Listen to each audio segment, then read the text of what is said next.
Ladies and gentlemen, big Harry news.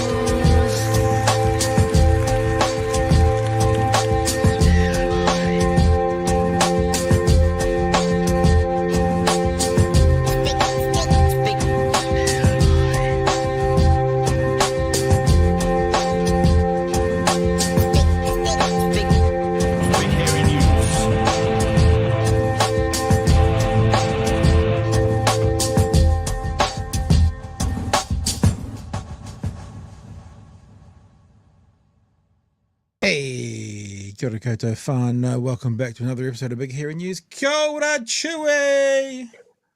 Kia ora, Pat. How's everyone doing tonight? Yeah, how's everyone in the chat? I'm sure they're not all here yet. They'll still be over checking out Bomber, I'm sure. Isn't that the routine that we start off slow and then we get going? I forgot the working group, didn't I? Oh, you Kiwi heretic. Rob would have run absolutely rampant in that chat without me to put him in his place. How is everyone? The cracker of a day here in Dunedin again. I met up with a mate for lunch, had kumara salad. It was lovely.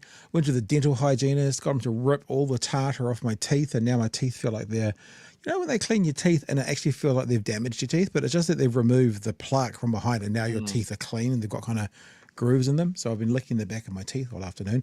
That's how I roll. Yeah, and a really big show tonight. Big show in that I've kind of made a sequential storyline, a sequential narrative that looks at and look, we have talked about this before, but reinforces this idea how hypocritical the right are, especially when it comes to things like free speech, freedom of expression, and cancel culture. And it's not just one thing I'm going to show you. I want to weave a few things. I'm going to do the weave. This is the weave that we'll be doing as we do that thing. But also tonight there's going to be a little bit about the NCEA.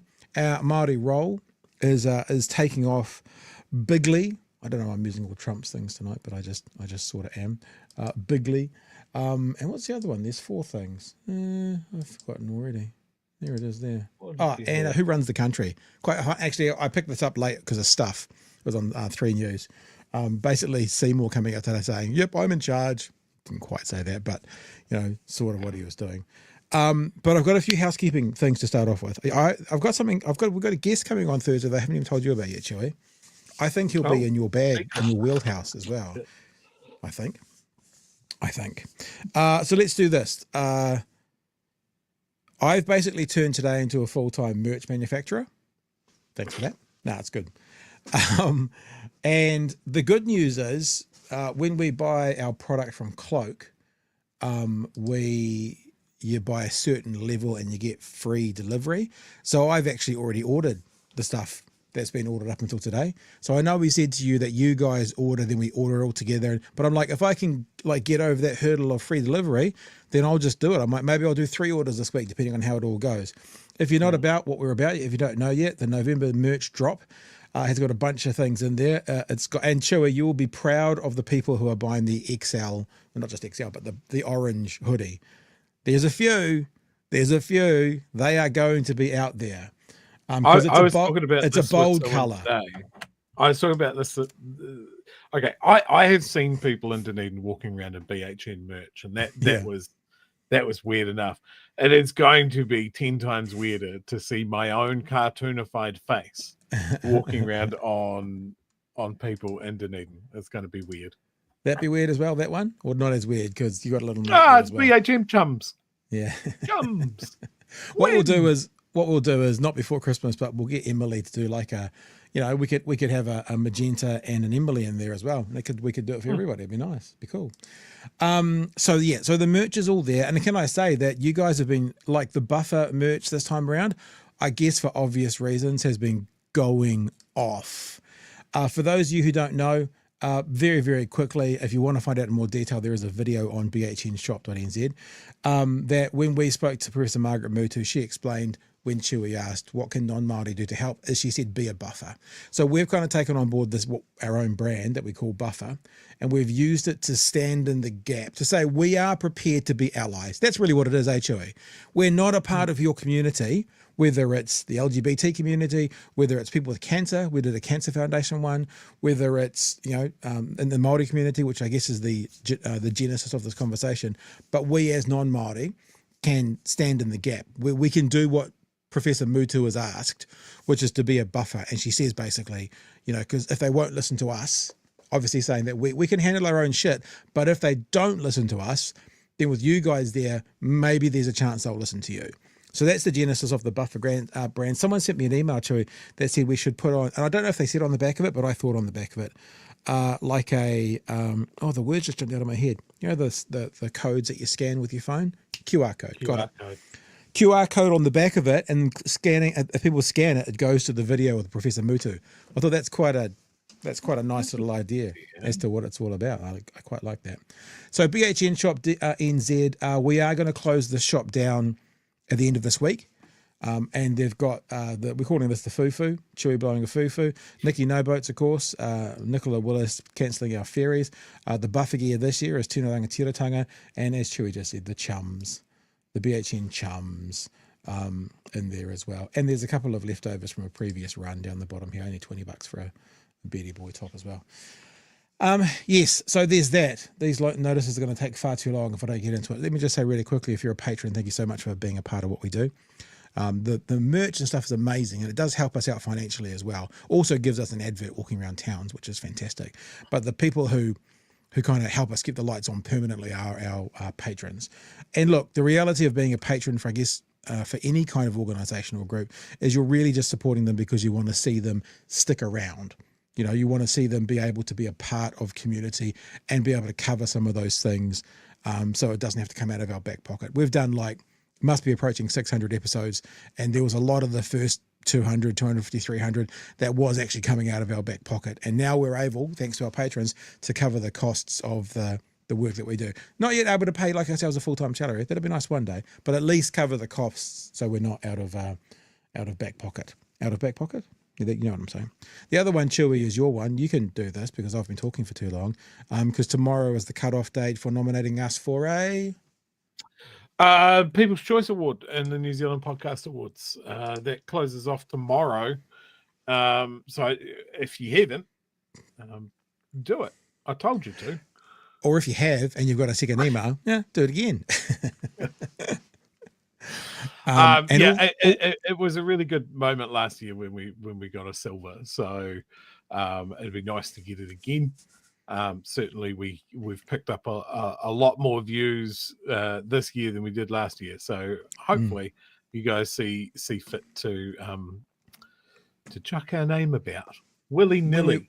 When we wrap up for the year, we'll give you a breakdown of what this year's been like compared to last year. But I can tell you, based on the numbers of the last 3 months compared to the number of the same 3 months last year, on YouTube alone, only talking YouTube, we've increased tenfold in viewership.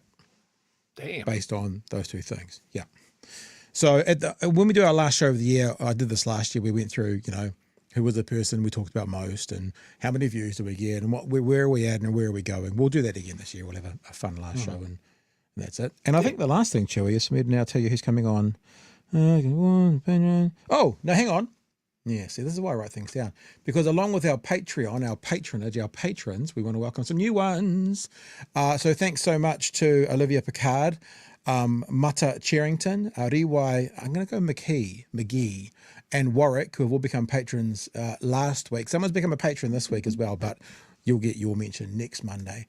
And also to Domi Angelo Laloli, who changed their level of patronage. They went from a coffee to a fuel, from a $5 to an $8 a month or something like that. So thank you for that as well. Oh, thanks guys. Yeah, awesome. Now the last thing I guess is to let you know. The kind of music you listen to, you like a bit of rock. Like I'm talking like proper rock, not like pop rock. I'm heavy rock. She had much of a fan. Okay, yeah. So John Toogood's joining us on Thursday night. Yeah, as I told you. Okay, so if we're going to do this, I'll probably recount the story on Thursday. But okay. But last time I saw John Toogood, I embarrassed myself so hard. He came into my workplace and I went up to him and said, "Hey, look, I'm a big fan. I've got all the albums. I've been to so many live shows. And then my brain went, you've got this from here, dude. I'm out. And I just babbled. And I think the album 5 Eye had just come out.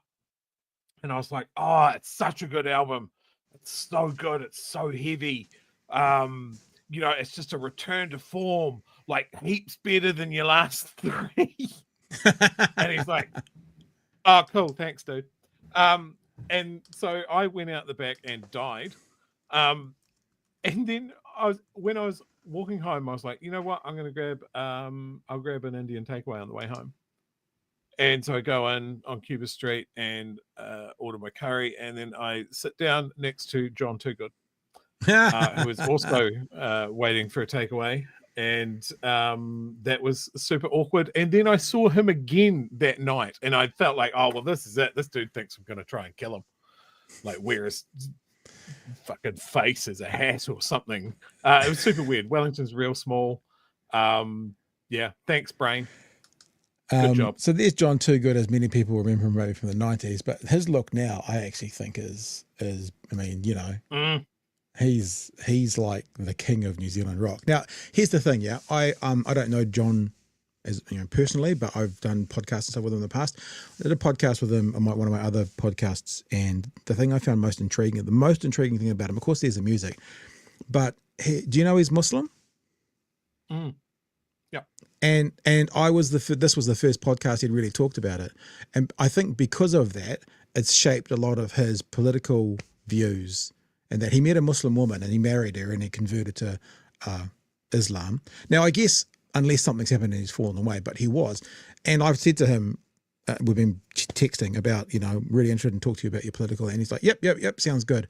So I'm really intrigued to see. I mean, like, I know everyone would know that the big one, if we're talking to a man who is Muslim at the moment, is things like Gaza and that, where he sits politically and what he's thinking about things. And I think he's a thinker. People, often creatives and musicians are thinkers as well. And so I think he is. And so, yeah, I've been talking to him for a few weeks now. And, he said he'll be... Now, you know what this means because I've announced today, Chewy. What's the rule when we announce things? It's ruined. It's not happening. Falls over. Anyway.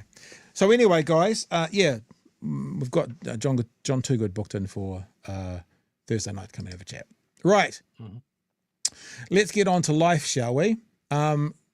I'll do the big kind of narrative I've got a bit later in the show. Why don't we start with this one? Because when we were live streaming the Hikoi and looking at the the news coverage afterwards, I think it was pretty clear that the speakers at the Hikoi and people in general were like, go and get on the Māori roll. Go and get on the Māori roll. And guess what? They've seen a bit of an explosion.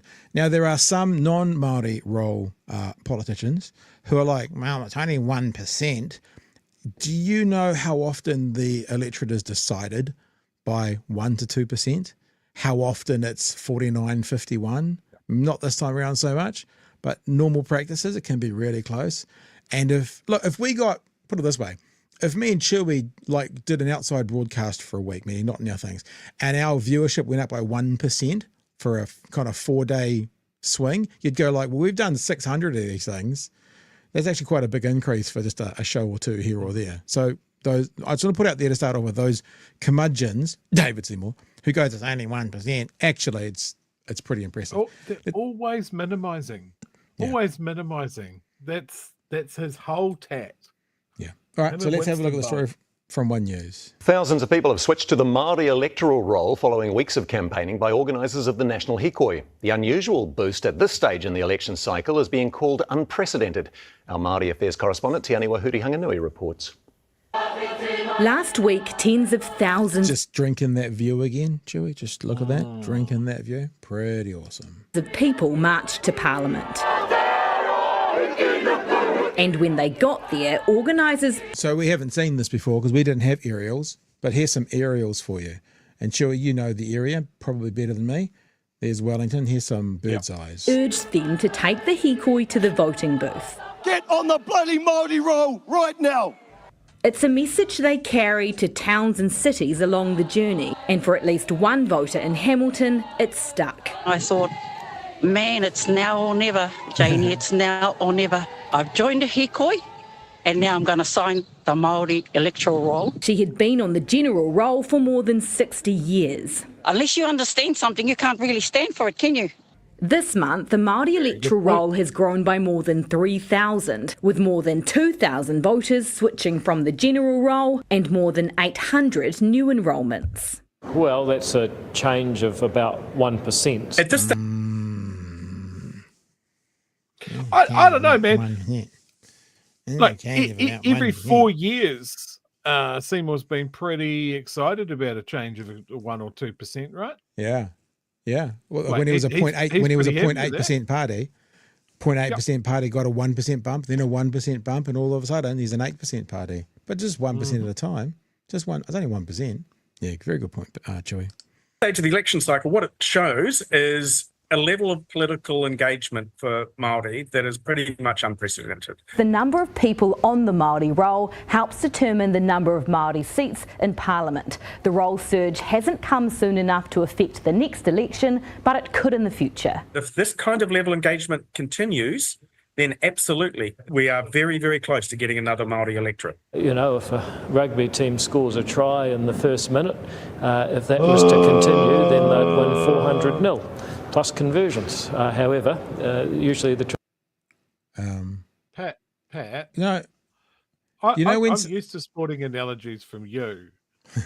This one feels wrong. Yeah, I just want to listen to it again, actually, because I just realised something. Let me listen to it again. If a rugby team scores a try in the first minute, if that was to continue, then they'd win 400-0. Plus conversions. However, usually the trend doesn't continue. Te Pāti Māori. I mean... God, what a twat.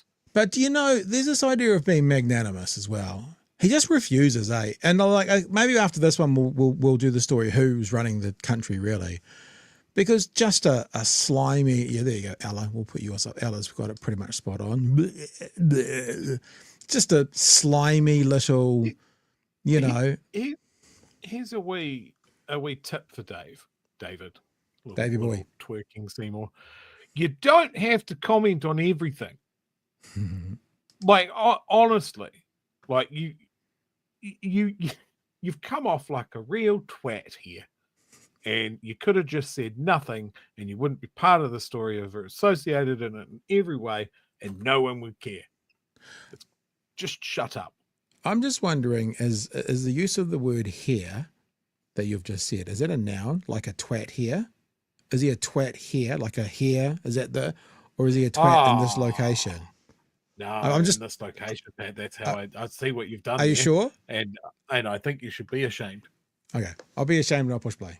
Has been a key driver behind the Hikoi movement. This country will now see the might of Te Iwi Māori and the power of our vote. This commentator sees the response from Māori voters is good news for the party. I think it's grown their base. I think it's grown a greater level of consciousness. Yeah, that's the thing where you kind of go, you pissy little biatch. If you held an event a weekend away, David Seymour, like and your membership grew by 1%, you'd be like, that's pretty amazing for one event. It's just pissy. It's just immature pissiness. It's amongst rangatahi, amongst Māori. Labour isn't worried, determined to take back the 7 Māori seats in 2026. We'll be out there campaigning really hard to win those electorates and to win the party vote in those electorates. I think it's going to be difficult for them to pick up many. They might pick up some. And while the flow-on effects of a larger Māori roll may be years away, this voter's hoping others follow her lead to switch. It's time, I think it's time. Te Aniwahuri Hanganui, One News.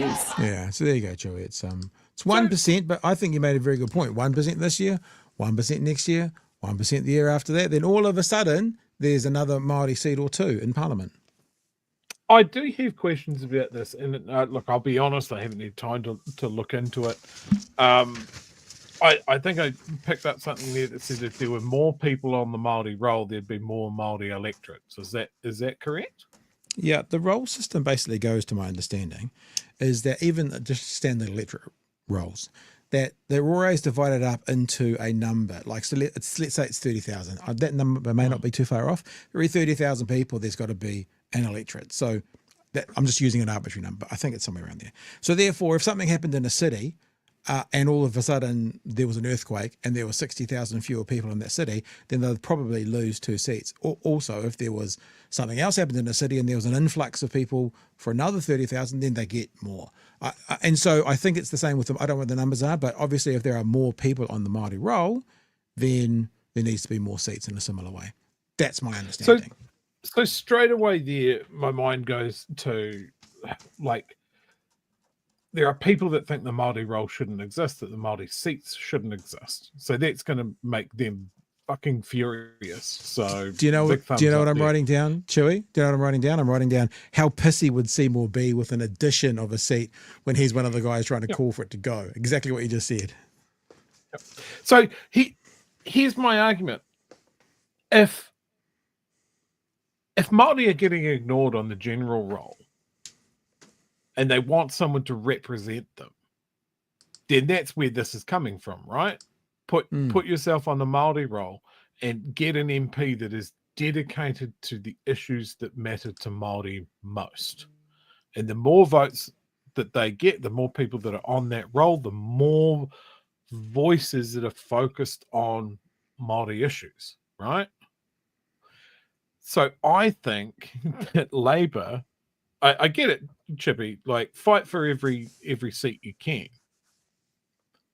But I would probably be of the mind, if I was leader of the Labour Party, to focus my efforts somewhere else. Yeah. Like you got to pick your battles and your message, and fighting with the Māori Party might not be the best use of resources that you have. It's also that idea about how the right plays politics, plays the game of politics better than the left. There is no question, and I know they get all, but I won at fair and square, that the right gifted Epsom to David Seymour. And 2, 3, 4, 5 elections later, he has, I think it's 11 MPs and is able to help the right form a government. Now, I've always said this, you know, I said this the other day, and I'm going to stand by it. It's a new thought in my head, but I'm going to stick with it, that you give the kind of far left to the Greens, and their job is to activate them because the far left are not good at responding.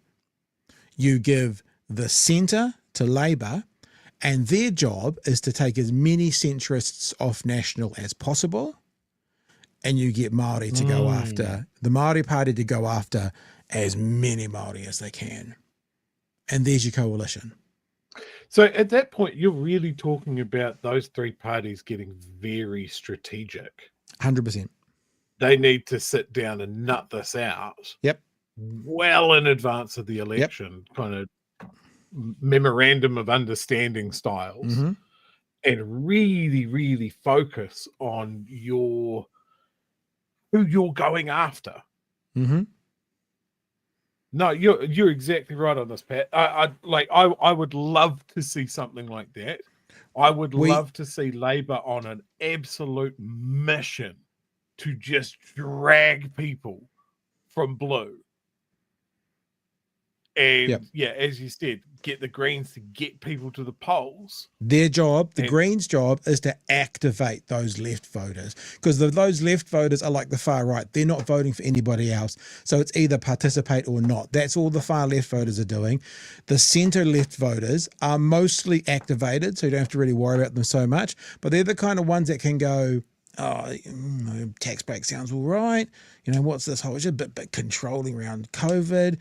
I don't get this whole they-thems thing. I can kind of float backwards and forwards. Your job is to get them. And look, in fairness, we've said this, I think it was Kieran. It might have even been Chippy when he was with us. Probably it was Chippy.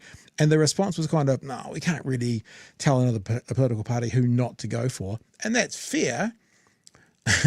That's fair. Be comfortable in your fucking opposition seats. you know, it's like, I mean, one thing that John Key did very well is he got the Māori Party on board because he kind of didn't want to do Māori stuff. He kind of got them on board and he basically went, you guys can take care of them. I mean, it's patronizing from the right, but I actually think from the left, it's like, we want you to activate as many Māori, go and get as many of them as you can, and let's see ourselves as a block. And let's aim to work together for better, because the right aim to work together for worse, they might not see it that way, So, and like we've always said, look, here's a little example. It might sound a little bit bitter, but the left, and we've talked about this before, the left don't do media well. So if you go to the platform right now, and I can even show you because we're going to talk about them a bit tonight, when old Karen was wearing his Donald Trump cap the other day. Oh, God. You will have a look on their YouTube page, David Seymour, that person from the right, that person from the right, that person from the right, that politician, that MP, that minister, like everywhere.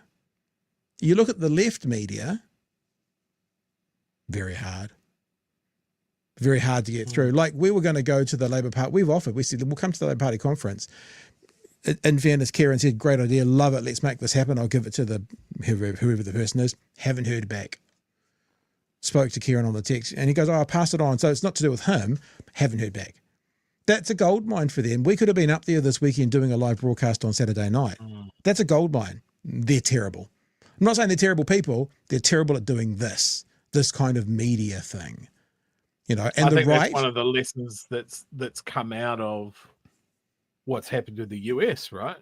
No, but even in our election, because even though everyone found them cringy as all hell, I noticed on the news tonight, it was I don't know if our clip's going to show it, but when David Seymour was walking out, when he walked out to do to the Hikoi, I haven't got them here, they're upstairs in my bedroom. I've got DJI mics. You'll see all the YouTubers wear them, and you just pin them on your lapel. And the beautiful thing about them is they're Bluetooth, so they can go straight to this. David Seymour almost wears one all the time.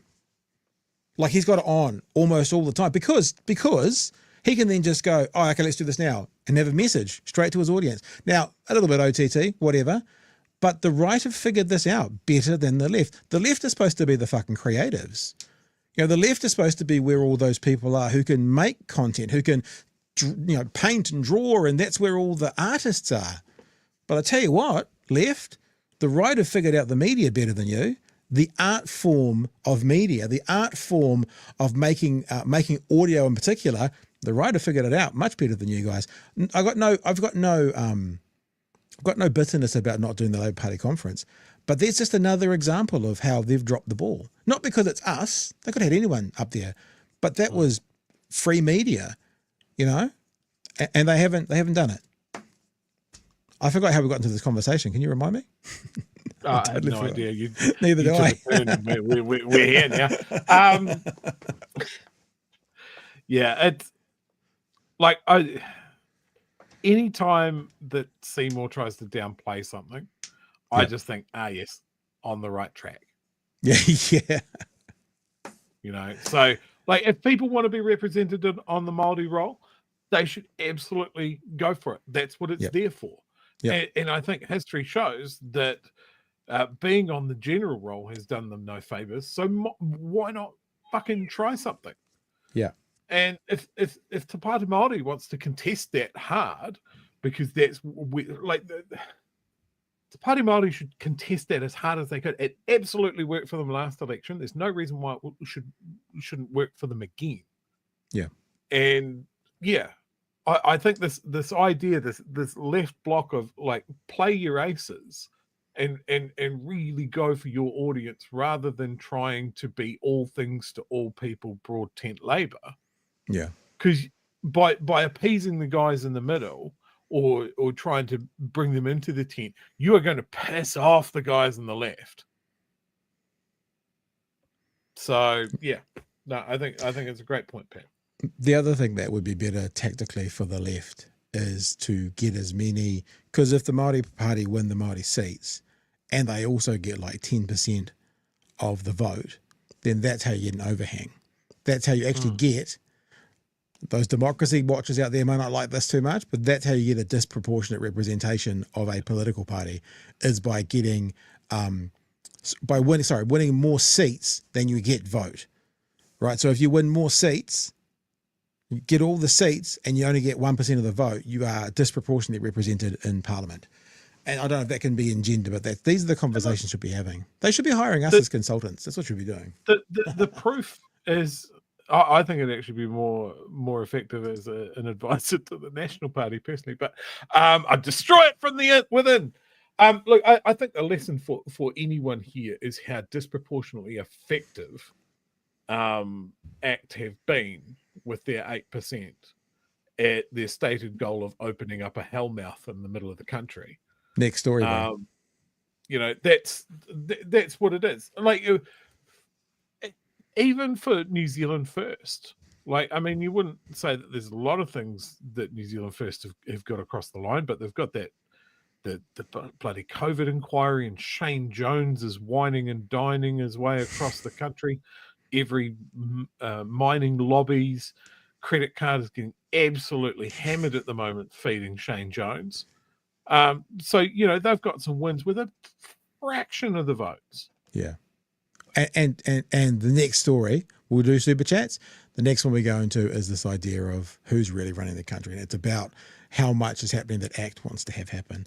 Kiwi Bird, I feel a bit embarrassed because I actually did write in Nicky, Kaye in my notes. And I forgot to mention it. So yeah, that was real sad news for lots of reasons, but she's only 44. There's this world we live in now where I call them like lightning moments, when something happens to you and you're the one it's happening to. Like the example I used to think about was all the times I've taken people to the airport and dropped them off. They're going to Europe, you know, and then I drop them off and they go through those doors and I go home. And then once in a while, I'm the one being dropped off, and I literally go through those doors and I go, so this is what they were doing when I dropped them off. It's a lightning rod moment. It's happening to me. I'm in the moment. And things like death, it's a lightning rod moment for everybody because it happens to everybody. Yeah, well, and one of Nicky was my age. 44, and she's been fighting cancer for 10 years. Yeah, eight, I think, not 2016. Yeah, and I think, like, people from across the political spectrum have been coming out with stories about Nicky. Yeah. And the thing that I sort of thought of is, like, she was held up as a potential leader for the National Party for a while there. Well, she went in with Todd Muller. And a portion of the National Party that were considered the progressive wing of National. You know, there's none of those guys left. Mm. Yeah, it's true. Like what could have been comes up at these moments. She was probably one of those people that was a capital L liberal, like from the old days, not neoliberal, conservative liberal. You know, because I didn't quite hear the full context. I'm probably missed, but there's something to do with a certain LGBT celebration that used to happen in Auckland that she was one of the ones that got restarted in. You know, so she was one of the strongest advocates, and she crossed the House for various things. And yeah, really sad. I mean, like, to be honest, let's not be too dramatic about what we're missing out on. You know, friends and family of Nicky it's the saddest for them and for her. But looking at her as a public figure and stuff, the broader context, it's pretty freaking awful, man. Did you see, we're tangenting a little bit here, but I think it's worthy. Did you see John Key's comments? Yeah. Basically saying maybe she should have just got back to work and she'd be okay. Get back to fucking work. Just insane. No, I don't know. I don't know if you've read that room, right? Because I call more kind of here, like, in a moment of you've had this diagnosis and you're like, what do I do with my life now? And someone going, why don't you get back to fucking work? It can be also a distraction and a good thing. So I think when she said it in the House, everyone laughed because, you know, it's like, okay, so do you want to go home and die or do you want to get back to work? You know, it's that kind of, it could be, all I'm saying is I can understand how it's received that way as well. You know, I can understand. Okay. I'm happy to acknowledge that I have a bias against John Key, and I'm quite happy to believe the bad version that I just said. But yeah, you might be right. I don't know. For such a job as being in politics and being in Parliament, like we've spent several shows saying how stressful and toxic that place is. I can't imagine that deciding to continue to work in that space and try and fight off an aggressive cancer is the best advice. I know. I don't know. Yeah, like I said, maybe right it's with me. Yeah, well, maybe it's more of a kind of a elbow. Come on. You live life because you live life. You don't go home to die. Do you want to live your life that you do whatever you want for as long as you want, or do you want to live life that you go home and be sad and die? I mean, I can I wasn't there to hear the context, but I can see how that could be said to someone in a way of, are you giving up? Is that what you'd like to do? Would you like to give up and go home and give up? Or would you like to stay here, keep working and fight this thing and we'll fight it with you? So it just depends. Yeah. It just depends. Okay. Ruru says, Treaty Principles Bill closes 7th of January 2025. Fine. No, this is interesting because we've been talking about 6 months and they've been talking about 6 months. The actual submissions finish in the 7th of January. So obviously the 6 months is in but so you don't have 6 months to get your submissions in. 7th of January. Nice that it's through the holiday period. I guess they're expecting that, nice and unbusy time. Consider making a submission. It is easy. Tough seems new to me. Is Tough a new name to you? Yeah, that's a new name. Welcome. Cheer the boys. We appreciate your content and Māori order, lads. Mr. Arvids, is Eru coming back too? Yeah, maybe. I mean, probably what we'll do in those last week is what we did last year, which is who are your favourites? We'll try and get your favourites. That was the time. That was actually the first time I think we got Chloe on, was the end of last year because she was one of your favourites. So I can imagine Eru being in that list for a lot of people. So we talked a lot during the Hikoi, but he was always really busy. And I'm just like, dude, you do you, boo. You got more important work than to talk to us little pissant. Podcasters. David Seymour, United Māori. That's amazing. Kapai. Thank you, Kiwi Bird. It's in the ballot. The population quota in 2026 will be 69,000 per North Island electorate, 70,000 per South Island electorate, and 74,000 per Māori electorate. So if there was 10 electorates, 740,000 people, if you got that to 814,000 people, then there would be an 11th. So that's how it would work. So yeah, more ones would get it. Thank you. It's in the ballot. For knowing things that we don't know. Māori take seats, Labour take party vote. Yeah, do that as well. Yeah, all right. Imagine if they did all the seats. There you go. Fight for all the seats. Take all the general elections as well. Anyone want to edit Seymour's Wikipedia page to add single-handedly added 8,000 people to the Māori roll? #edit fight, #worst human. I hate to tell you this, but David Seymour's Wikipedia page is usually protected. All right. Don't ask me how I know and why I keep checking. I do know I've podcasted with him. I've interviewed him actually. The person in New Zealand who's the only official Wikipedia editor. So maybe we could put a word into him. Maybe a bribe. ACT been pushing their YouTube channel recently too. Agreed, need more media. There you go. Proletariat, thank you for your super chat. I've organised for a couple of Labour MPs to come on your show. Sorry, I've had a busy week. Haven't emailed you yet. Oh, good. We look forward to having them. I mean, look, to be honest, be really clear. I'm not bitter or complaining or why not us, because I get it. I never expect anybody's time. They're entitled to make whatever decision they want. I just think if I was in their media team, I would be like, we should utilise these groups that are out there to get free media. And they're not doing that. So sitting from this side of it, I'd be going, even if it wasn't us, I mean, Bomber gets access. We do get access. It's not, I was actually talking to Ayesha Verrill today and said, can you come on? And she said, I would have, but I'm a bit busy. So we're not saying, poor us. I'm literally saying, Labour and the left need to pick up their game because the right is especially owning independent media at the moment. And as Chewy has said, independent media is a very, very worthwhile tool to helping them win America. That's what I'm saying. Forget us, just independent media in general. Are you both coming up to the Labour Party conference? And can you please bring my Nicky No Post t-shirt from Frizo? No, we're not, because as I've just explained, I would have come up with something official. I'm not just going to come up and stand outside and see if they'll talk to us. And Greg's given us a $1 sticker or just a $1 super chat or something. Thank you, Greg. All right, we're going to keep trucking because we've spent a long time saying, hey, that's coming up next. Hey, that's coming up next. Who is really in charge of the government right now? Prime Minister Christopher Luxon is laughing off suggestions from coalition partner David Seymour that ACT is running the government. Despite ACT getting 8.6% of the vote compared to National's 38%, Seymour's openly boasting that it's his party that has the most influence. Mm-hmm. His senior political correspondent. Here's a question when you hear this. Can't imagine that's going to go down well. Yeah, but here's the question. Why is he doing it? Because you'll see, he's doing, I got an email from someone today about he did it on RNZ this morning as well, talking about everything that he's done.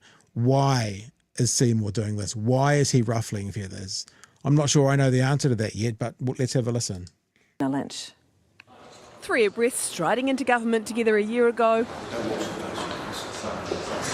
a little apprehensive perhaps after all the shots fired at each other across opposition benches. Well, I think we've shown that we can do business much better than our worst enemies' worst fears. One leg of the stool reckons he's doing far more than the others to hold it up. David Seymour boasting ACT has a disproportionate amount of influence in government. If you look at these quarterly plans the government has, in each case we can point to about half the ideas being from ACT's coalition commitments or implemented by ACT ministers. Like, why? Because what he's about to say is, imagine how much you can get done when you don't need credit, whilst he's taking credit. I'm intrigued. And that's for a party that is actually only 1/6 of the government. Wonder what the Prime Minister thinks of that. Hilarious. Oh, look, I'd just say I think all three parties are making contributions to our government. Facts are friendly, right? So you look at those quarterly plans and the ACT policies are there. The tail's clearly wagging the dog here. The idea that you've got... How's this not fresh meat for the opposition? Like, how are you not just... Like, if it was the other way around and it was the Greens doing this, I'd be going, Greens, you're just giving National fodder to throw back at your government. What are you doing? I don't know what's going on. Next Deputy Prime Minister and the current Prime Minister arguing about who has more influence in government, frankly, is shambolic. ACT's not just stacking the government's quarterly plans, David Seymour reckons, but stacking the other team's ministers with ACT ideas.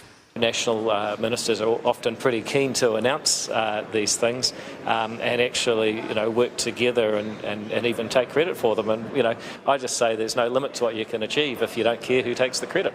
Whilst you're telling us who's taking the credit. So much credit. He's so excited that the lovable wee scamp. We talked about this last week. Christopher Cuxon.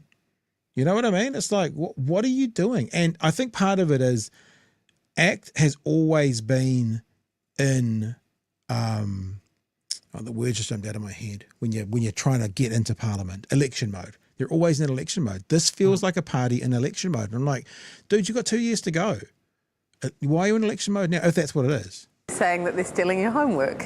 Oh, look, we've got so much homework. We're actually, homework is us. I think all three parties are making a good contribution. ACT got 8.6% of the votes, slightly more than New Zealand First 6%, both dwarfed by National's 38%. David Seymour did not get a large share of the vote. The fact that Christopher Luxon seems to be allowing him to run circles around the government, I think, is embarrassing for Christopher Luxon and for the National Party. Seymour's hubris earning him a gentle reminder from the PM he's a minor. I'm very proud of the National Party and the way that it's working with the two minor parties with our agenda. The minor coalition partner.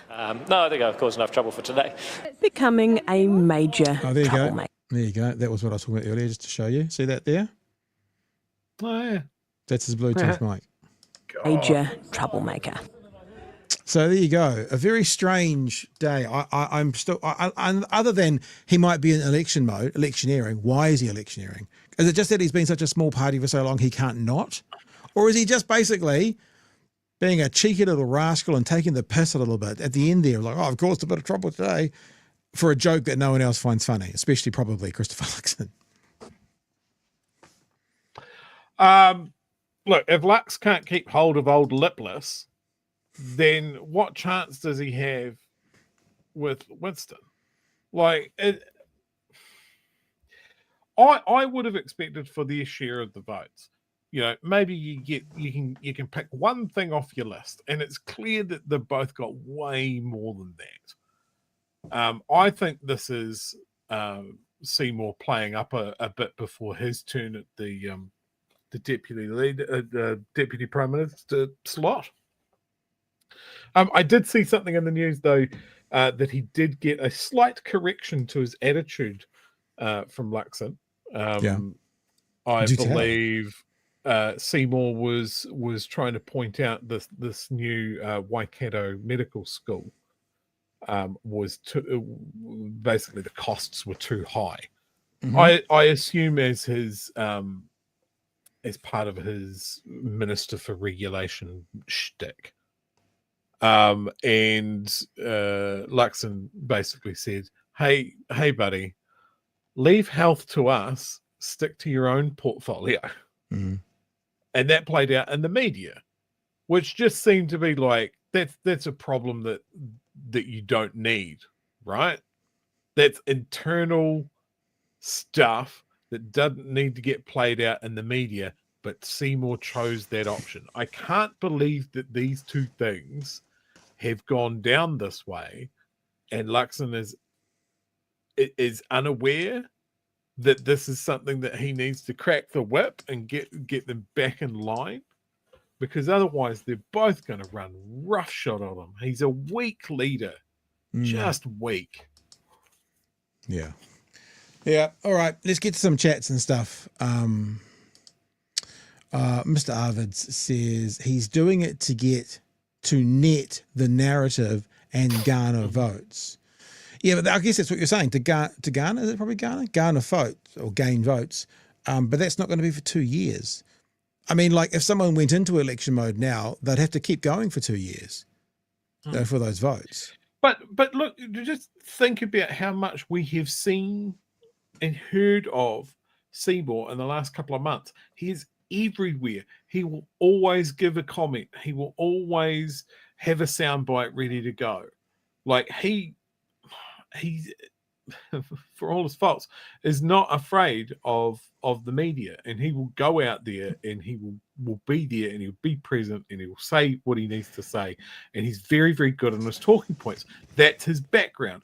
Whereas Luxon is bad at those things and avoids interviews. Can I ask you this question? This is a really arrogant question. You've said it. If he's not afraid of the media, why does he refuse to talk to us? And I'm saying refuse to talk to us because we're not getting, we don't get even national will send us an email. We get nothing now. After that one time we talked to him, doesn't talk to us at all, which I'm okay with again, but it's an interesting observation. Yeah. I mean, it looks to me like he needs a high profile to go on something that will be adversarial. So he'll go on Jack Tame. Right, and it didn't really go fantastic for him, in my opinion. But he's got his own socials. He'll go on something like The Platform. Has he gone on Reality Check? Has he dipped that low? Not sure. So yeah, I don't know. I think he's stuck in an echo chamber myself. Okay. So the interview. Again, no shade. I guess we're showing you a little bit behind the curtain, whānau. Wouldn't normally do this, but this is interesting. So Seymour's conversation... He has gone on Reality Check Radio. Okay. Seymour's conversation with Jack Tamer on YouTube, 63,000 views. It's not a small amount of views.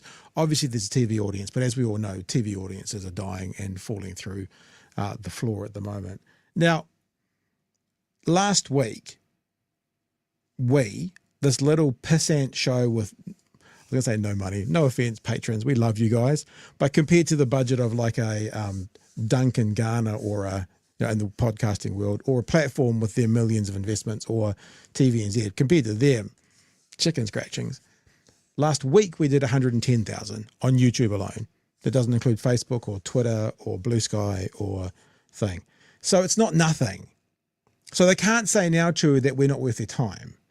So why don't they come on? I email Luxon, Willis, Seymour at least once a month, and just nothing at all. Again, make this really clear. I don't want anyone to clip this and go, oh, look at the lefties complaining. Not complaining because I don't deserve anybody's time. We don't deserve anybody's time. They don't have to do anything. Just an interesting observation. That's all. Just to let you know, Chewy, you know how I talked about we've increased tenfold in that 3 month period. So last year, the 3 months just gone, 110,000 views over 3 months. Last 3 months, us, shy of 1 million. 970, 980,000. Still not big numbers when you think about, Mr. Beast, but the growth is there. So we're not the little, let's not worry about them, they're not anything. So, getting there. All we have to do, Chewy, is do a Piers Morgan clip, and then it gives us another 20,000 views like that. He's great. He's great bait to get the views.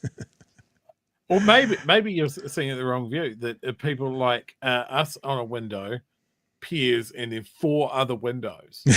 like that's Jesus. That's a lot of talking heads. We're actually, in all seriousness, we're actually showing something off Pierce tonight. It's not because of that. It actually fits with my little narrative, which we're gonna do next. Howie says there are no coincidences. JK and Thiel. JK grooms Luxon. JK endorses Trump. Destiny manufacturing God thugs. Seymour sowing Atlas divisions. Stinks. Thanks, Howie.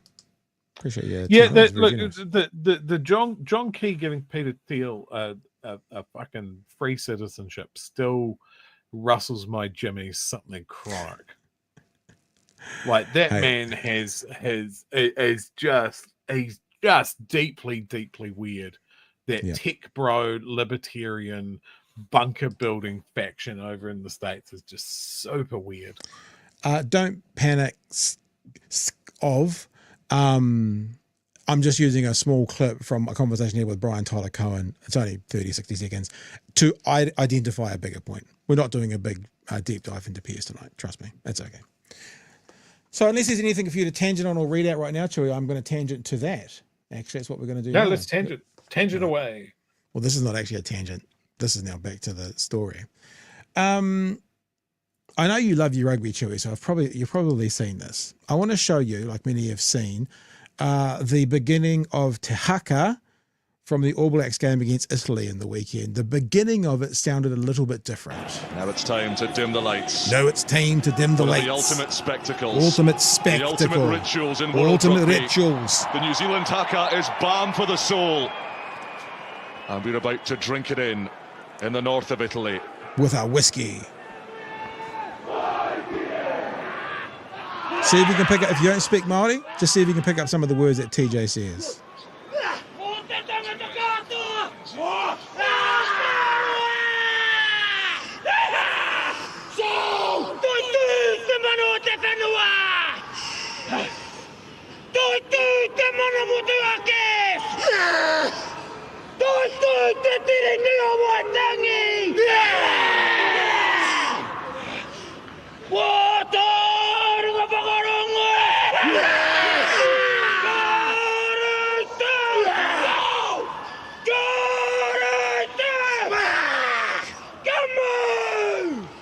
And I love the haka, but we don't need to show anymore, and this will probably get us kicked off YouTube anyway or something. But Chewy, you're not a rugby fan, you're not a Māori speaker, neither am I. Just some of the words you heard in there to the start of that haka? I am an admirer of the haka, though. Yeah, I heard Toitu Te Tiriti o Waitangi.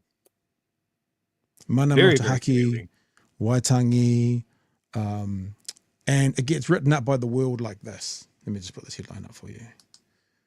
Rugby. Amid a haka call, a reference to an 1840 treaty, and a call to unify New Zealand. But hang on, Pat.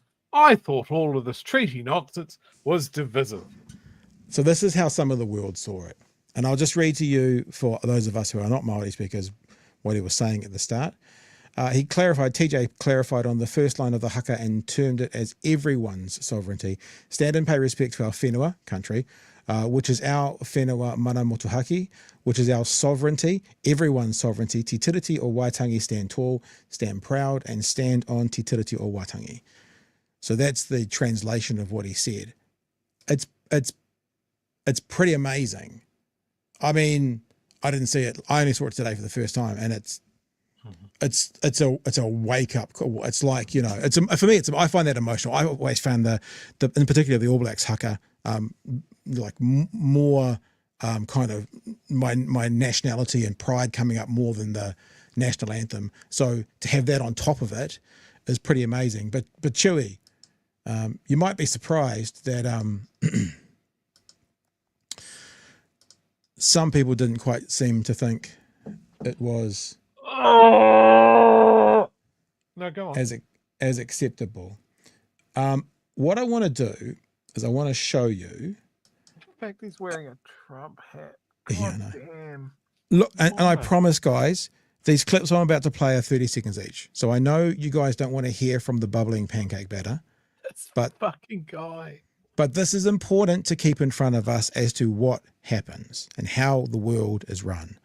Because what we're finding at the moment is that the left is being blamed by the right for things that the left are not doing and are not saying. The left has either pigeonholed itself into an expectation of society, or the right has put it on them that things like, for example, one of the reasons Kamala Harris didn't get elected is people thought she was too woke. You know, there was that ad that was very successful, Kamala's for they, them, Trump's for you. That was a very successful advertisement. Really? Yeah, it was very successful. But the thing is, Kamala Harris didn't pick up on any of that stuff through her whole campaign, but she was labeled that by the right. So what's happening at the moment is the right is defining who the left are, and it's working. It's working in the media. So this guy here is a free speech absolutist, and he is definitely not into cancel culture. Let's hear the first 30 seconds, which is the response to TJ. Blacks. He, in an act of solidarity with his Maori brothers and sisters, he's doing the mahi and the motu. He's going to Japan, a foreign country, to play a game invented by an Englishman, the terrible country that colonised his people. Yeah. Fuck.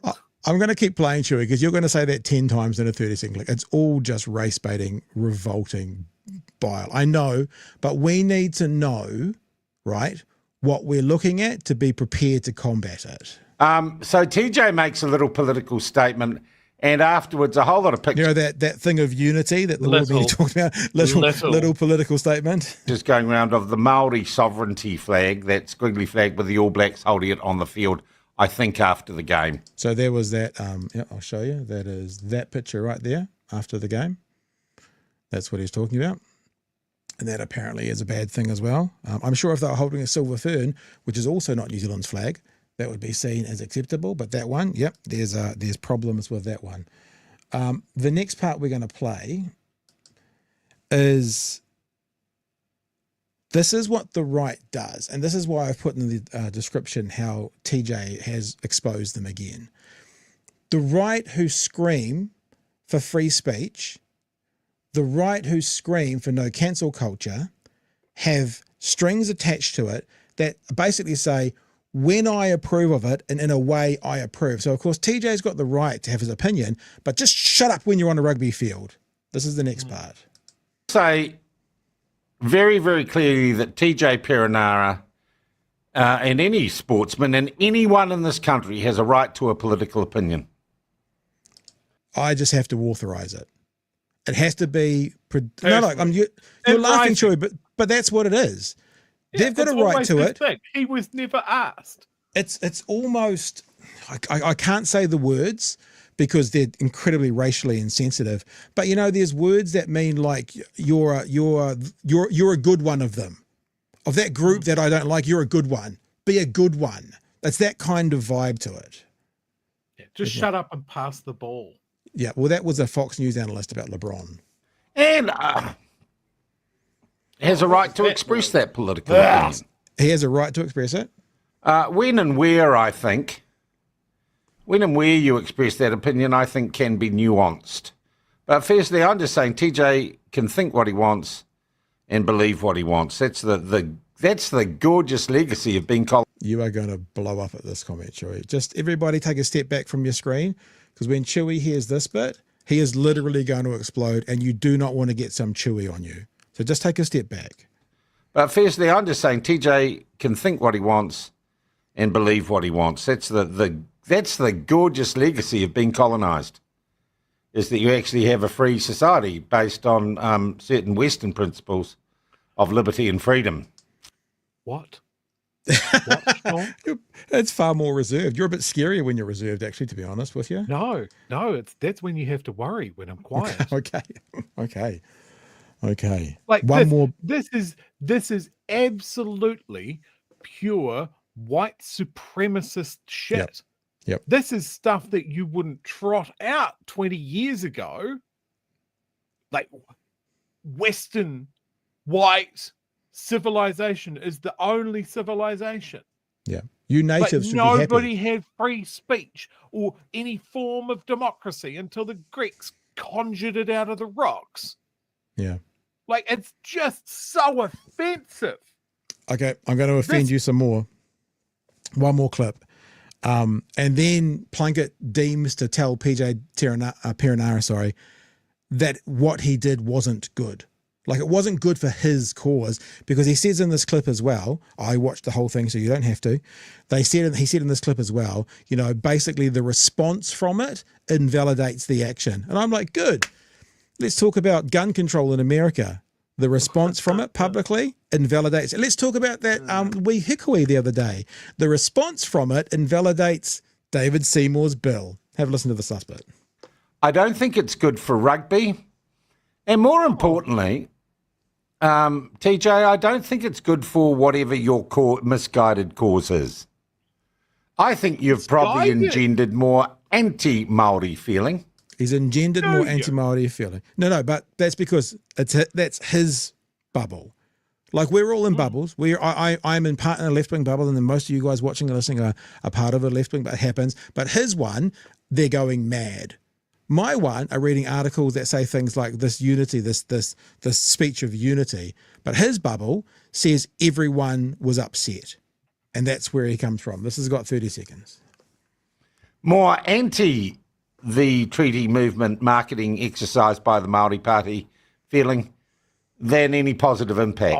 And I think people are quite rightly saying doing that in the way you did it does your cause, which I can't imagine you advancing very much as you pull in the big bucks, working for corporates, playing rugby for corporate overlords in Japan.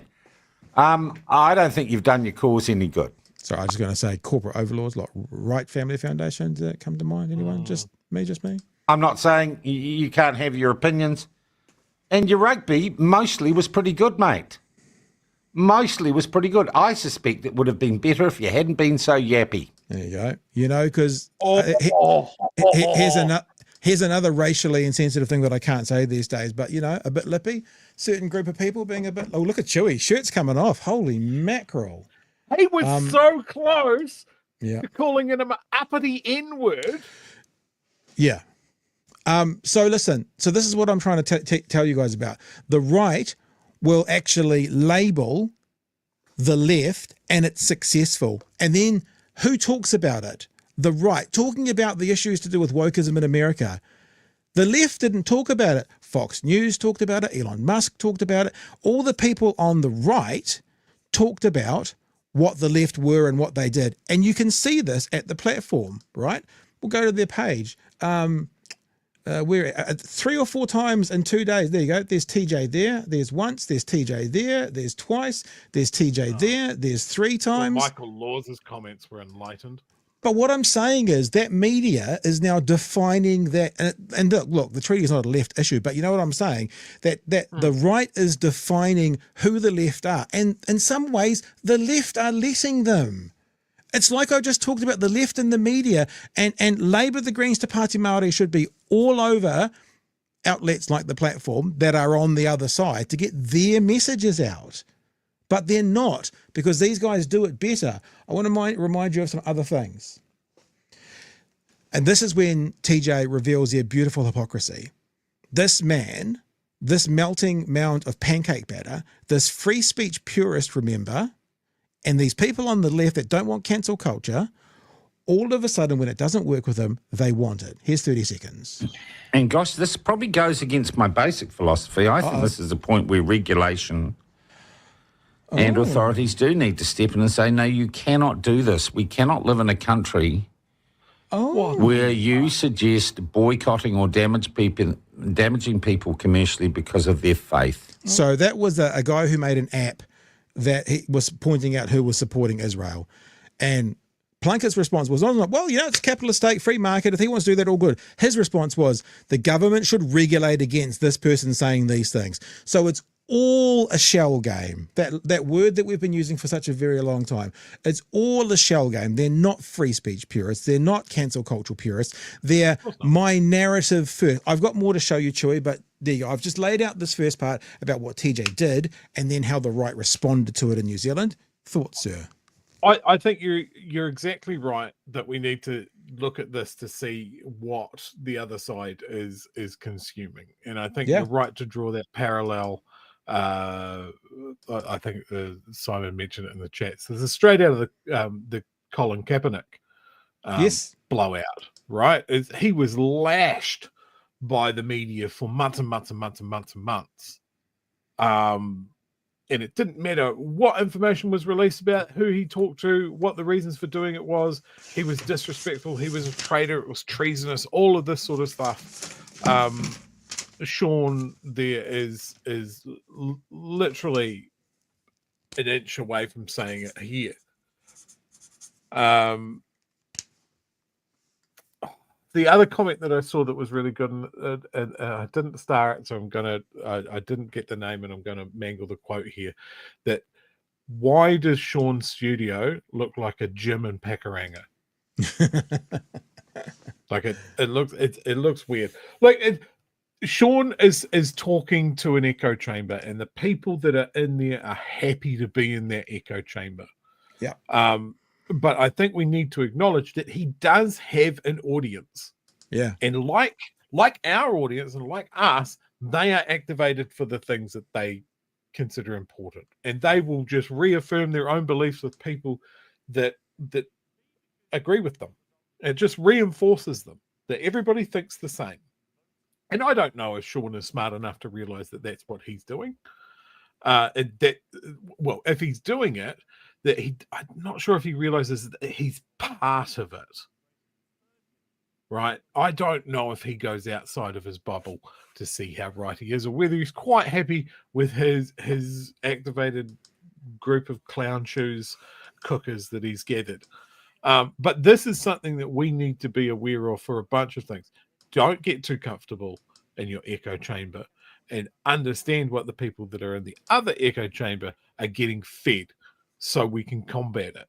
And that's why we look at these clips, right? The whole, it's not to give me a shorter lifespan, although I'm sure that's going to be a side effect every time we see Sean wearing a fucking MAGA hat. Yeah, I know. Come on. It's not even a proper one.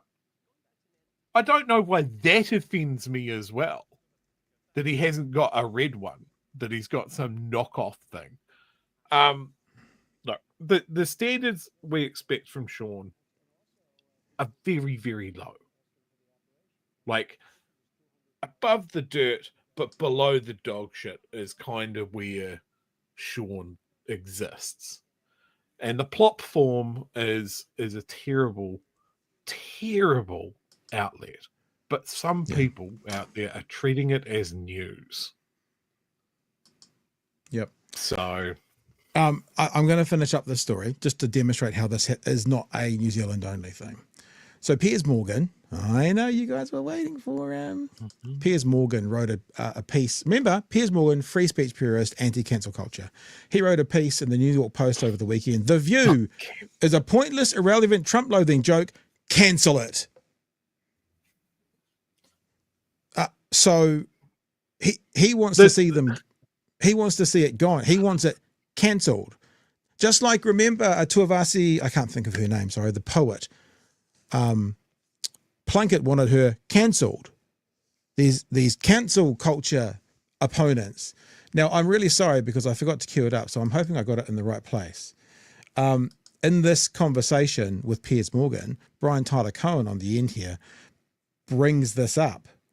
And he kind of points out all the hypocrisy of these right-wingers who have a narrative that they cry from the rooftops, free speech when it fits their narrative. But when they write articles literally saying cancel, do they not see how that's hypocritical? Because the screaming doesn't work. Piers, do you not see any irony in, after years and years and years of conservatives and right-wingers and you coming forward and saying that cancel culture is bad, we hate cancel culture, this is the reason that the left is losing, and now you're calling for the View to be cancelled? I'm ahead of you. My final line says, given the enthusiasm with which the View hosts, all of them, So the rules are, if the person on the left has a particular view, then we can cancel them. If the person on the left has an unpopular view with me and my team, then it's okay to cancel them. Piers Morgan thinks this is his out because they want to cancel Trump. It's okay to cancel them, but I'm anti-cancel culture. It's so hard to cancel Donald Trump. They should maybe take their own lesson and be cancelled because it's what they would want.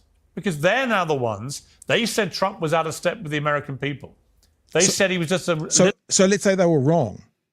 So that means when someone's wrong, you can cancel them. What are the rules here, Piers? Little representative of a small number of MAGA people. No, actually, that's not the case. He's had a thumping win across the board. Therefore, the View hosts are out of step with the American people. Therefore, they should be cancelled. Now, the View hosts are out of step with the American people brings you straight back to Plunkett's thoughts that the people didn't like this Haka. So what they're doing is they're calling on the mob to be the arbitrator of what can or can't get cancelled. And that, Chewy, is a system of oppression against the minority in every aspect. If the majority want it or the majority approve of it, then it's okay to, I'll use an overtly aggressive term, but put the knee on the neck of that group because lots of people are against it. This has only got 10 seconds. No, I don't mean get rid of the show. I mean, get rid of them and replace them with a more balanced team. Maybe you have a few men as well. Me and Geraldo could pop in there. So we're not going to cancel the show, The View. We just want all those women fired. And we want to bring back other people who then Piers, think about Plunkett, because I haven't authorized it. Piers is now saying, I say you're allowed to continue. This is this authoritarian right, mate. You're allowed to continue, but with different people. So Piers, what about if we hated you and cancelled you and we put a different host in the show called Piers Morgan Uncensored? It's ridiculous. We can cancel the person, but not the show. So that's kind of all I've got on this topic for you guys. And Shui, I'm more than happy to throw you the ball and let you go for it. But I wanted us to see, first of all, that Haka was amazing. And then to see how those of us on the left need to be careful because the right is defining us. And it's working. It's what happened in the American election. It worked. It worked here. You know, and if you're not someone who's online, me and Chewy are, Chewy not so much anymore with Twitter, but the amount of times people then classify us with various words and names and, you know, that are the most horrific words, because that's what they're hearing others on the right, others with platforms, pardon the pun, to talk about and to say. And when I say it's working, I'm obviously not saying it's correct. I'm saying these truth and lies will go around the world before truth, these lies will go around the world before truth gets its pants on. And it's working. The right play dirty and win. The left want to play a beautiful game, and as long as it looks good, if we lose, we played a good game. I'm not saying that Biden should obviously crash the Capitol building, couldn't get a Zimmer frame up if he could. But on some level, I kind of think Biden's like, you're a fascist. Hey, come into the White House. We'll do all things nicely. And I like Willie Jackson the other week that went, I'm not going to play nice anymore. And I'm not saying be illegal, break laws, kill people. But the left, when I equate it to sports, I do this all the time. The left want to throw the perfect spiral pass. They want to look great running down the sideline. And if they lose, but they've played as well as they can, better luck next time, guys. The right will fucking eye gouge you, pull your boots off and throw them away so you can't run. As long as they get the W on the board, that's all that matters. And you're fucking seeing it right now with Seymour dog walking someone who has to be Prime Minister no matter what. He did it no matter what. He would play as ugly as he needed to, and that means fucking David Seymour as Deputy Prime Minister as long as he got the win. So people, what would you rather have? Your guys playing a bit uglier and winning, or throwing that perfect spiral pass with a beautiful kick down the touchline and losing? I know what I'd prefer to be. Too many sports analogies. You've lost me. Look, there's a couple of things that just a small parallel that I've seen. Piers Morgan is a raging misogynist, and so is Plunkett. Like, there's something that they have in common. I agree with what you're saying. Like, when we talk about left parties that nominally started as socialist movements, this is back in the time where the factory would unite and storm up to the factory manager's office and hang him from the rafters until they got their pay and conditions right. You know, to say that the workers' movements have mellowed with age is understating it somewhat. And look, we've been quite clear that what we want to see out of the Labour Party, especially, is more mongrel. Yeah, we want them to be constantly on the attack, but from what we still want the high ground. It doesn't necessarily have to be the moral high ground. It has to be the tactical high ground. If you're going to go on the attack, you have to make sure that you have done the housework first. Like, who was it that made the comparisons of the police numbers and like sort of fudged that a little bit? We were quite critical of it. The police did. I'm not sure who else. Are you talking about for the actual Hikoi? No. I'm talking about there was a Labour MP that was criticising police arrest numbers, but was using two completely different. Maybe Ginny. Ginny, Anderson, maybe? That's it. Okay, yep. Good. Yeah, Ginny. So, I mean, this is what I'm talking about. Great mongrel move, go on the attack. But it wasn't from the high ground because she did it from a position that was easily criticised by everybody, including us. You know, there's lots of things like Mark Mitchell said that he'd resign if he didn't get the crime stats down, and he hasn't. Where is the outcry for that? You know, that sort of thing. So, yeah, look, we're always going to be mongrels about this, right? But even now, even right from the start, we've gone, yes, we're unashamedly on the left, but we'll criticise our team if we have to. Yeah. We're falling for that trap as well.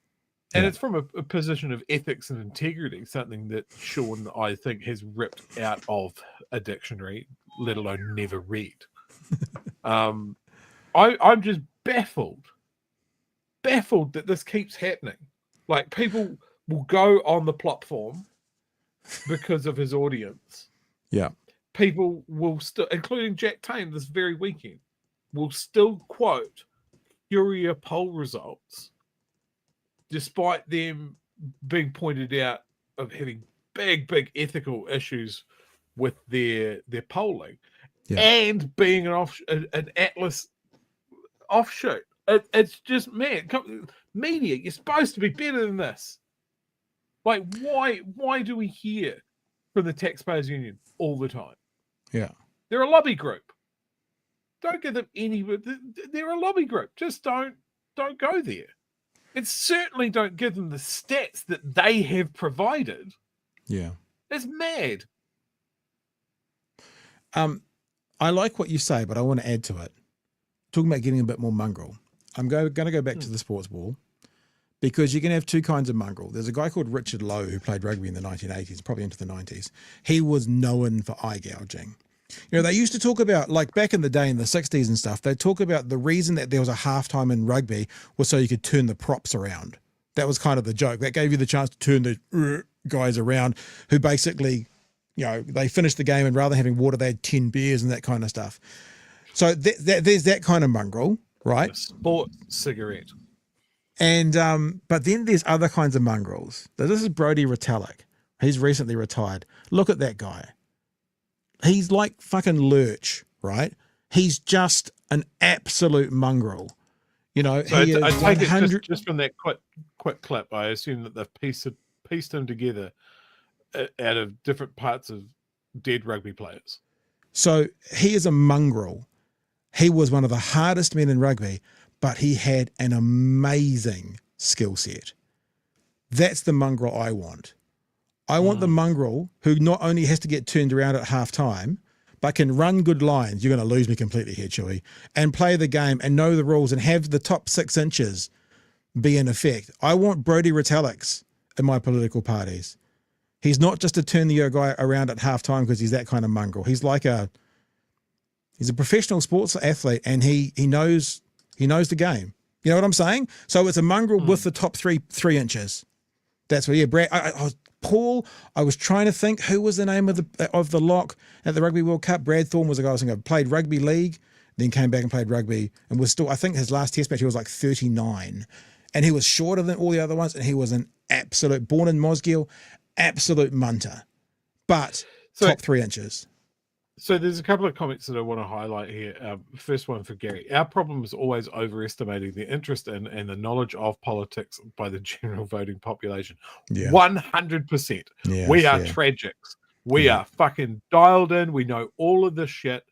And only some of it filters through to the general public, and often far, far later than when we've talked about it and noticed it and that sort of thing. It's a difficult thing to sort of pass, and you get that whole thing when someone comes to you and asks you what up, and you go like, oh my God, how do you not know this?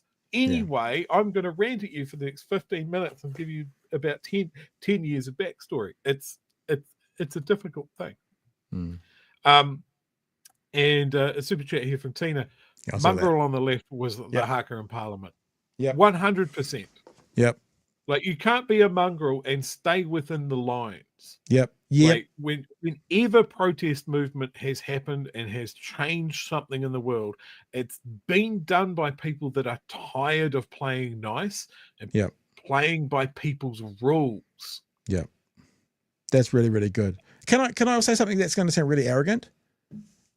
More people need to see the clip, the last 20 minutes of the show. Like, more people need to see this. This needs to be somewhat of a movement. We need to get people on board with this. Like, honestly, this if you're part of the left, the right are already doing this. They know how to do it. Left, there's some lessons you need to learn. And without sounding like completely, stuck up our own asses, we need this conversation to go further. We need Labor to know that they need to own the centre, right? Centre left, and take as many people from the centre right. We need the Greens to know they have to activate that apathetic far left group and the younger people. We need Māori to know. I don't think we actually need to tell Te Pāti Māori this. I think they're the ones that are onto it, but they need to get as many Māori voting for them as possible. They need to hear these things. They seem to be tapping into people that had given up on being listened to in the political space, and they have given them something to rally behind. And credit where credit's due. You hear they go on Wātea, they do the independent media better than anybody. And they probably would love to see it better, but it certainly goes Labour's the worst, then Greens, then Te Pāti Māori. Pāti Māori is pretty good at this. Pretty good. All right. All right, we've got another story. I feel like I've just blown my foo-foo valve, though. Should we do the last story? We can probably just watch the video and just have a cup of tea or anything, because this is an interesting concept. Talking about NCEA needing a refresh, needing to be redone. And I don't disagree with this, and I don't think it's a bad thing to be talking about.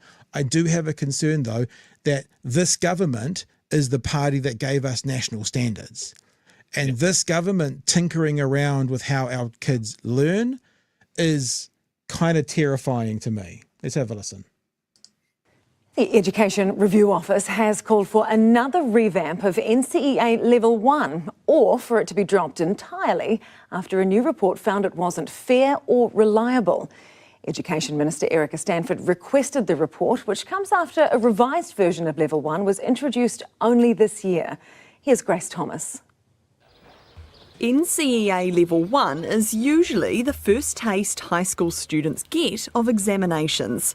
Now, the Education Review Office says it might be time for the qualification to be scrapped. 60% of teachers told us it's not a reliable measure of students' knowledge and skills. The kind of things we're finding is most leaders were saying, like, the credits students get are not an equal amount of work, so some are harder than others. Scott Haynes is the principal of Christ. To be fair, I haven't watched this 3 News, but I watched it on 1 News, but it wasn't there. And they say something on 1 News, we'll see if they repeat it here, about one of the stats they use is like 71% of employers don't see it as a qualification. Like, who the fuck ever saw fifth form as a qualification for a job after university? There's some strange stuff about this as well. Church's Burnside High School, the biggest outside of Auckland, with almost 2,500 students. He thinks ERA's report is spot on.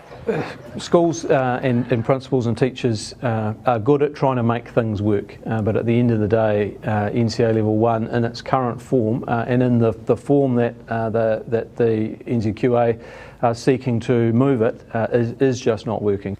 Some schools are already choosing to lose the qualification. The report finding more than a quarter of the 21 schools surveyed won't offer Level 1 next year, preferring to concentrate on Levels 2 and 3. Haynes won't be making any major changes for Burnside High School yet, but it's not out of the question. The strong focus of our staff and of our students really are on those higher stakes NCEA levels of Level 2 and Level 3. Level 1, in the fullness of time, were things to remain the same, we would be reviewing our decision around whether we continue with NCEA Level 1. The report comes after some changes were made to the qualification at the start of this year, including reducing the number of subjects on offer, new assessment formats and credit requirements. But Ero says it wasn't enough. We're saying let's reform. Yeah. So the first step. I have to be honest with you. I've got my youngest going into Chewy's gone. My youngest going into Level 1 NCEA next year. I heard the Prime Minister on breakfast this morning, and I didn't use any of it because it wasn't a particularly interesting conversation. But at the end of it, they talked about NCEA, and the Prime Minister made some kind of joke about, we need to sort that out, and parents don't really understand the grading. And I'm like, yeah, I'll put my hand up. I agree with the Prime Minister on this. It's the grading and the understanding of NCEA. I don't understand it, and this is my third kid to go through it. So yeah, I mean, I still wonder why. Even when I went through school, they had A1, A2, B1, B2. I just, I keep saying to my kids, so that's like a C, and they're like, what's a C? And I don't get it entirely. Yes, Chewy, sorry. NCEA started coming in towards the tail end of me being at school and that sort of thing. But I want to comment on, why would Luxon understand? His kids weren't schooled here. Well, yeah, it wasn't his department, I guess. It's the lady who I can't remember her name because my brain's fried from the last conversation. Look at those levels 1, 2, Erica Stanford. and 3, those last 3 years, and decide how many years do we want of assessment. Once we've done that, if we do want assessment at this age, levels 15 to 16, if we want a qualification, then decide the purpose. If it was up to the Education Minister, Erica Stanford, Level 1 wouldn't have even happened this year. I sent a letter out to principals at the end of last year saying my preference was to pause, but I acknowledged that the sector feedback was, it's too late. We've done all of our planning, all of our prep, all of our hiring, and it's past the point of no return. She's working with an advisory group of principals on what's... Interesting. That's quite a big thing for our new Minister for Education just to pull. Remember, she said end of last year they would have only been in government for a month. Today I think is their 1 year anniversary of actually being in government. So yeah, she would have been the minister for 3 weeks sending out that edict. That's pretty aggressive. I think that is indicative of what this government has done, is that they have come in swinging for the fences, with no consideration. I can't imagine that the teachers would have received that edict particularly well. And it just shows that the Minister for Education doesn't understand what goes into this. The planning. You don't just rock up on the first day of school and just nut it out. That's crazy. And I want people to be more considered when they're talking about messing with education, because we have seen the hangover from national standards of how much this can affect things going forward. I want them to be more considered. I want them to take their time and do it right and do it once. I also want them to do something that National have proven time and time again. I want them to listen to people who know what they're talking about.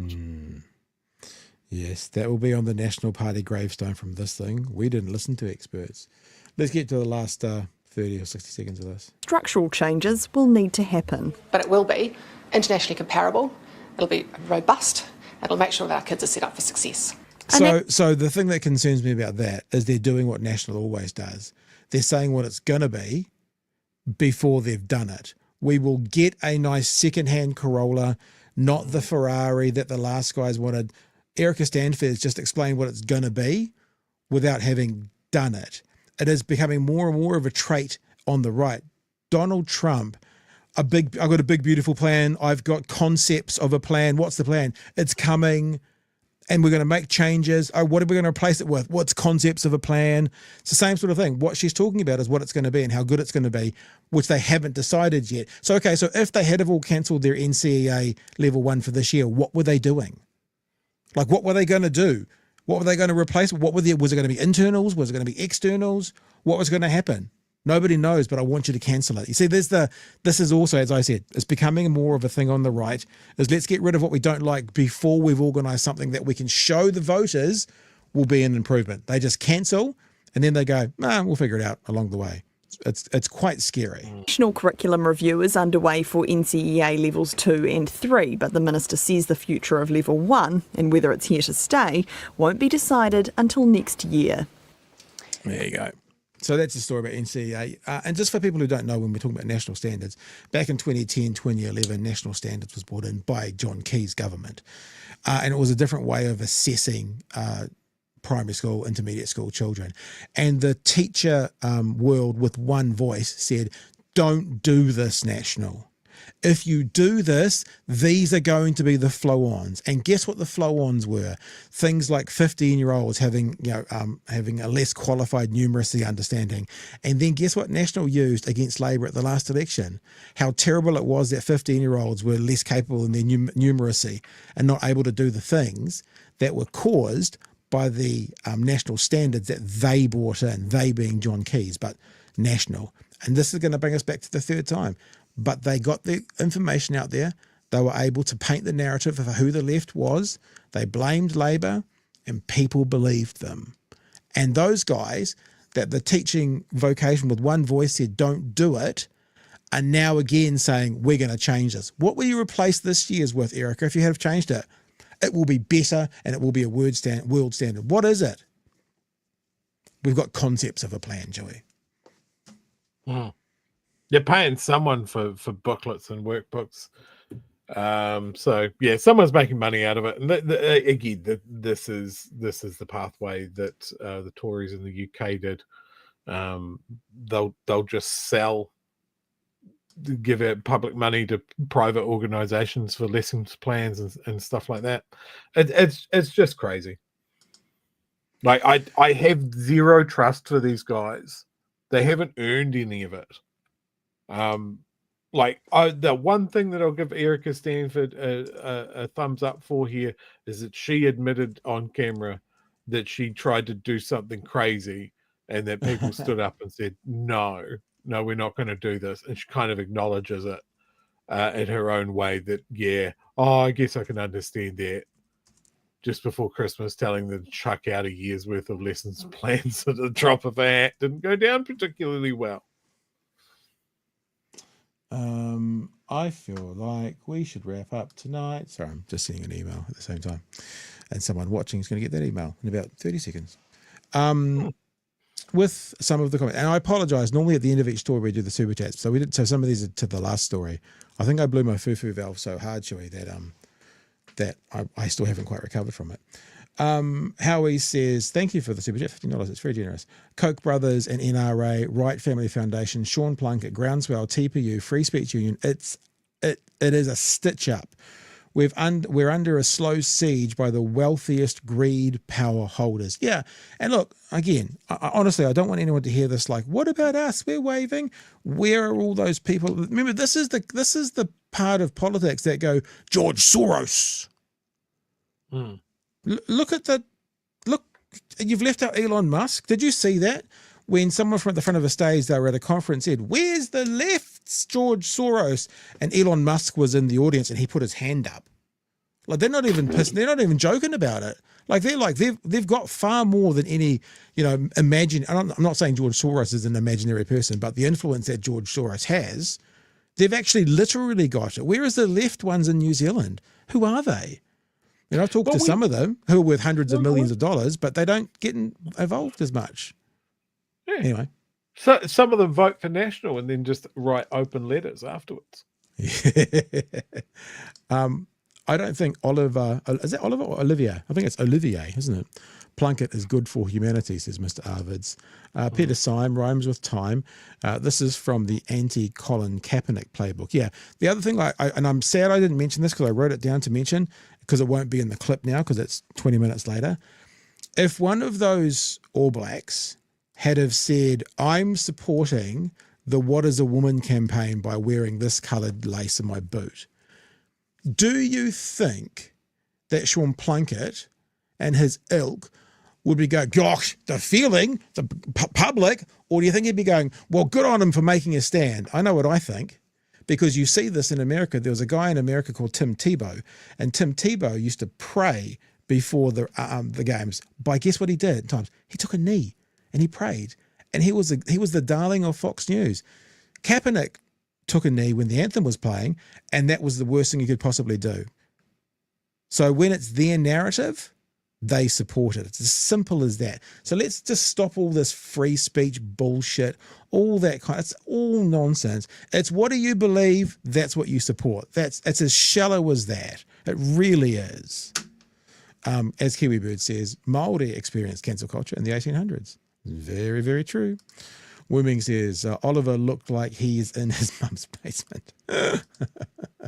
Jonathan, Trumpism has given permission across the globe for people like Seymour and his disciple Oliver Plunkett to appeal to the worst of human instincts and to do it with no fear.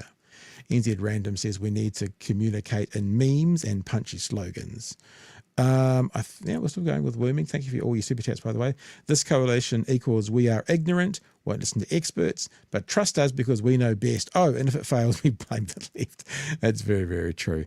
And Mr. Arvid's on the last story. Erica has no standards. Erica got no standards. Yeah. Any thoughts as we wrap up, Chewy?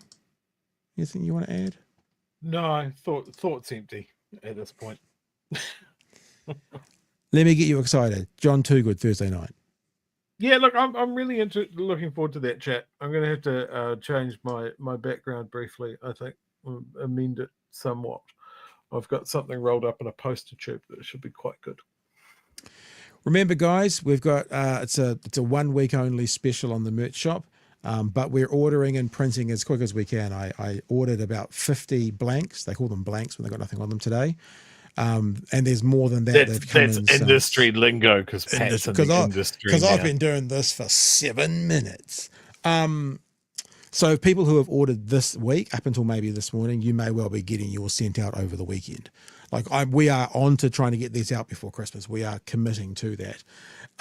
So yep, they're all there, and we'll be taking the store down on Friday night because we don't want you to order and expect them before Christmas and us not be able to deliver. So this is it for this year. Get in there, buffer gear. Obviously, buffer's going off at the moment. Maybe it's even more appropriate for what we've just talked about today. I got asked a question today, Chewy, by someone. You tell me your thoughts. Not the pink one. Which one would you order out of the maroon and the kind of dark grey? I'd go for the green. Oh, but you've given me a choice of two, and I've given you completely. That's not the question that you asked, but that's the answer that I've given because I am a politician now.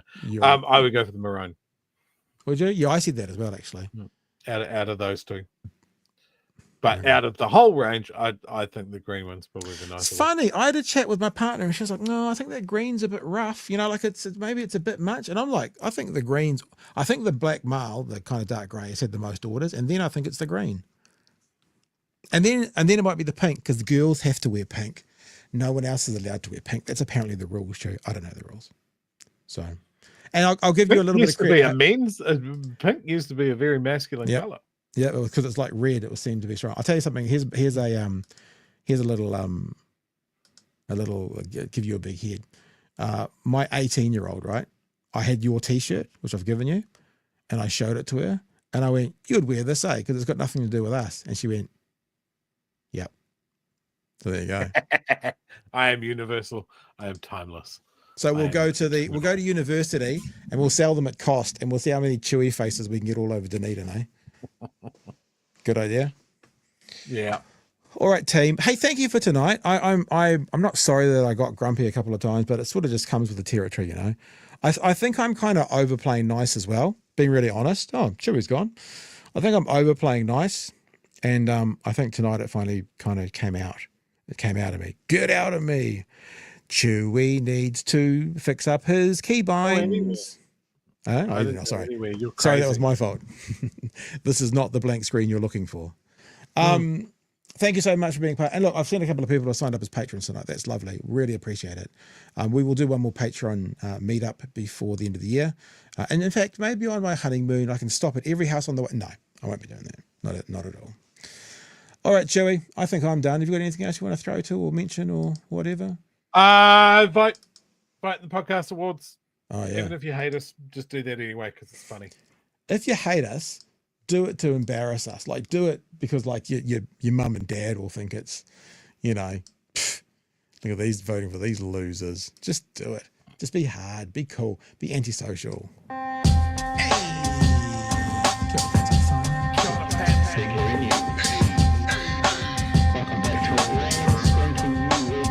Help us settle a debate, whether it be thoughtful or funny, even if we're all creatures of hate.